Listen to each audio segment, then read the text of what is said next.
ఉచిత ఇసుక సంబంధించి ప్రస్తుతం వైఎస్ఆర్ కాంగ్రెస్ పార్టీ చాలా రాద్ధాంతం చేస్తుంది.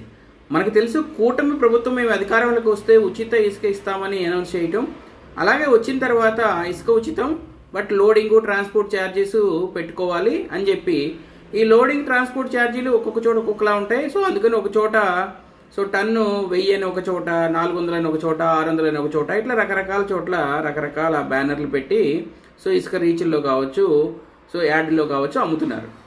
అయితే దీన్ని అవకాశంగా తీసుకున్న YSR Congress party social media ఎక్కడైతే ఎక్కువ రేటు చూపిస్తున్నారో రకరకాల కారణాల చేత, ట్రాన్స్పోర్ట్ కానీ లోడింగ్ కానీ ఏవైనా, అక్కడ 1300 టన్నుకు పడుతుంది. అదే 10 టన్నులు అయితే 14,000 పడుతుంది. ఇంకా నేను 100 టన్నులు 1000 టన్నులు రేట్ వేసి చెప్పట్లా. ఇప్పుడు ఒక్కటి చెప్పండి, జగన్ గవర్నమెంట్లో కన్నా ఇప్పుడు ఇసుక తక్కువకు దొరుకుతుందా లేదా అది కనుక్కొని చూడండి ఒకసారి.